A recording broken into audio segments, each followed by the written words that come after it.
Hello दोस्तों, स्वागत है आपका आपके अपने YouTube channel Solapur exotic birds में। तो आज हम इस वीडियो में बात करने वाले हैं सबसे ज़्यादा पसंद किए जाने वाले फिश के बारे में, यानी कि बीटा फिश के बारे में, जिसे कि फाइटर फिश भी कहा जाता है। इसका एक्चुअल नेम है सायमीज फाइटिंग फिश, जो कि एक्चुअल में बिलोंग करता है साउथ ईस्ट एशिया से, यानी कि कंबोडिया, थाईलैंड, मलेशिया, इंडोनेशिया और म्यांमार जैसे इलाकों से ये बिलोंग करता है। ये फिश जो है मार्केट में तकरीबन 1000 साल से सेल किया और परचेज किया जाता है। इसमें बहुत सारे ब्रीडर्स लोग हैं जो बहुत पहले से इसके अंदर म्यूटेशंस का काम करते आ रहे हैं। इसके लिए मार्केट में आज बीटा फिश में बहुत ज़्यादा वैरायटीज़ अवेलेबल है, कलर में भी वैरायटीज़ अवेलेबल है और इसके बॉडी स्ट्रक्चर के हिसाब से भी बहुत सारे अलग अलग वैरायटीज़ है। जैसे कि मान लो नीमो कैंडी हो गया, वेलटेल बीटा फिश हो गया, फुल मून बीटा फिश हो गया, हाफ मून हो गया, एलिफेंट एयर हो गया, ऐसे बहुत सारे वैरायटीज़ मार्केट में है।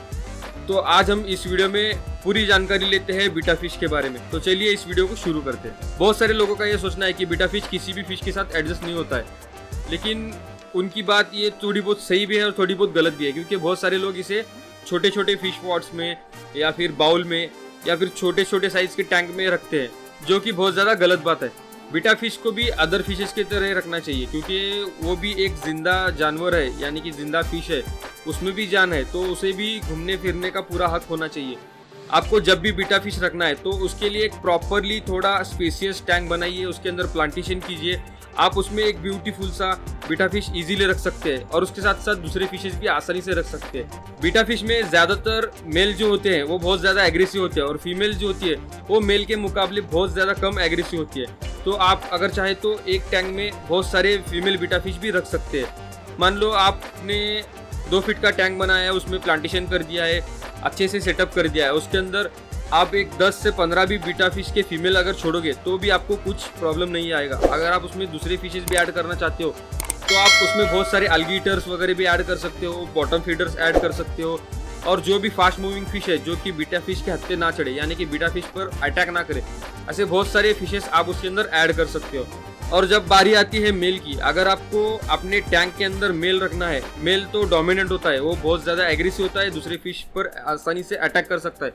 तो आपको उस वक्त क्या करना होगा, जब भी आप मेल को अगर अपने फिश टैंक में रखना चाहते हो तो आपको प्रॉपरली उसके लिए हाइडिंग स्पेसेस वगैरह बना के रखने हैं। आप चाहे वो लाइव प्लांटेशन के साथ कर सकते हो या फिर आर्टिफिशियल जो भी हाइडिंग स्पेसेस आते हैं तो उसके साथ भी आप उसे हाइडिंग स्पेसेस प्रोवाइड कर सकते हो, जिससे कि वो अपना अपना एरिया एक सिक्योर कर लेगा, वहाँ पे दूसरे फिशेस को आने नहीं देगा। लेकिन उसके साथ में आप उस टैंक में दूसरे बहुत सारे फिशेस रख सकते हो, जैसे कि नियॉन टेट्रा हो गया, गप्पीज हो गए, मॉली हो गए, गोरामीज हो गए और विडो टेट्रा, जो कि कभी कभी एग्रेशन भी दिखाते हैं।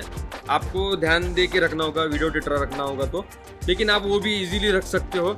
उसके साथ में आप कार्डिना टेट्रा, रेड चेरी बार, पेंसिल बार, ऐसे बहुत सारे फिशेस जो है आप अपने बीटा फिश के साथ रख सकते हो। मैं आपको वीडियो में पिक्स दिखाता चलूँगा और इंशाल्लाह कोशिश करूँगा कि एक आपको लिस्ट भी प्रिपेयर करके दूँ कि आप उसके साथ कौन से फिशेस रख सकते हो।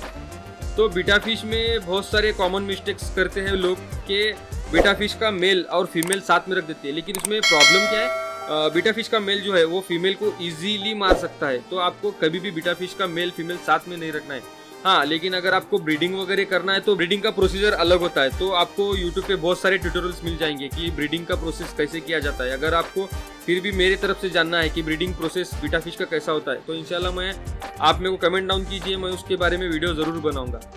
बीटा फिश का ब्रीडिंग उतना बहुत ज़्यादा हार्ड तो नहीं होता है, लेकिन ईजी भी नहीं है, तो आपको उसमें थोड़ी बहुत तो मेहनत करनी होगी। एटलीस्ट मेरे हिसाब से एक 15 दिन तो मेहनत आपको उसके अंदर करनी होगी। Betta fish without oxygen machine के भी सर्वाइव कर सकता है, यानी कि आप उसके अंदर एरिएशन लगाओ या मत लगाओ या फिर फिल्ट्रेशन सिस्टम लगाओ या मत लगाओ तो भी वो इजीली सर्वाइव कर जाएगा। लेकिन आपको ध्यान रखना है, आपके वाटर का टेम्परेचर, वाटर की क्वालिटी हमेशा क्लियर रखनी है, यानी कि आपको वाटर का टेम्परेचर एक कांस्टेंट टेम्परेचर पे सेट करके रखना है। आप इसके लिए हीटर भी यूज़ कर सकते हो और चिलर भी यूज़ कर सकते हो। चिलर बहुत सारे लोग अफोर्ड नहीं कर सकते, तो उससे बेटर है कि आप फैन वगैरह लगा दीजिए। और अपने टैंक में ठंडी के दिनों में कंपलसरी हीटर लगाना ज़रूरी है, क्योंकि ठंडी के मौसम में पानी का टेम्परेचर जो है बहुत ज़्यादा कम हो जाता है, यानी कि नियर अबाउट 24 डिग्री सेल्सियस से लेकर 27 डिग्री सेल्सियस तक भी आसानी से चला जा सकता है, जिसमें बीटा फिश कभी कभी सर्वाइव नहीं करता है, या फिर उसे कभी फंगल इन्फेक्शन होता है, कभी वाइट स्पॉट्स होते हैं, या फिर कभी जो फिन्स टीयर होना चालू हो जाते हैं, वो फंगल इन्फेक्शन की वजह से होता है। तो आपको इस बात का खास ख्याल रखना है, आपके पानी का टेम्परेचर जो है वो एटलीस्ट 30 डिग्री सेल्सियस पे कांस्टेंट आपको रखना है। तो इसके लिए आप हीटर यूज़ कर सकते हैं, और गर्मी के दिनों में आप फैन या फिर अगर आपके रूम में एसी होगा तो कोई प्रॉब्लम नहीं, कोई दिक्कत नहीं है, तो वो भी आप यूज़ कर सकते हो, जिससे कि आपके पानी का टेम्परेचर जो है वो कॉन्स्टेंटली बना रहे। बीटा फिश का मेल जो है वो पानी से बाहर आसानी से 3 से 4 इंच के आसपास जंप कर सकता है, और फीमेल जो है वो 4 इंच प्लस भी जंप कर सकती है, क्योंकि फीमेल के जो फिन्स होते हैं मेल के कंपैरिजन में बहुत ज़्यादा छोटे होते हैं। तो फीमेल इजीली स्पीड पकड़ सकती है, और स्पीड जितनी ज़्यादा होगी वो उतनी दूर तक और उतनी फास्टली जंप कर सकती है। तो आपको खास ख्याल रखना है। बहुत सारे लोग जब भी बीटा फिश रखते हैं तो उसका बाउल या फिर जो भी फिश टैंक में वो रखा जाता है तो उसे ओपन रखते हैं, जिसमें कभी कभी आपने अगर खाने के टाइमिंग में थोड़ा ऊपर नीचे हो जाए या फिर बीटा फिश में कुछ इशू हो जाए, यानी कि कभी कभी वो डर जाता है या कभी इंसेक्ट देख लेता है, तो पानी के बाहर इजीली जंप कर सकता है। तो आपको इसका खास ख्याल रखना होगा। आप अपने एक्वेरियम को कवर करना होगा, या फिर अपने एक्वेरियम का पानी का जो लेवल है उसे 3 से 4 इंच नीचे रखना होगा, जिससे कि वो आसानी से पानी से बाहर जंप ना कर सके। बीटा फिश जो है एक स्लो मूविंग फिश कैटेगरी में आता है, तो इसे आप कभी भी पावरेड फिल्टर ना लगाए, क्योंकि पावरेड फिल्टर अगर आप लगाओगे तो आपके पानी का फ्लो बहुत ज़्यादा बढ़ जाएगा, और जिससे बीटा फिश को स्विमिंग में भी तकलीफ होगी और वो बहुत ज़्यादा दिन टिक भी नहीं पाएगा। बीटा फिश कॉमनली 3 से लेकर 7 साल तक आसानी से जी सकता है।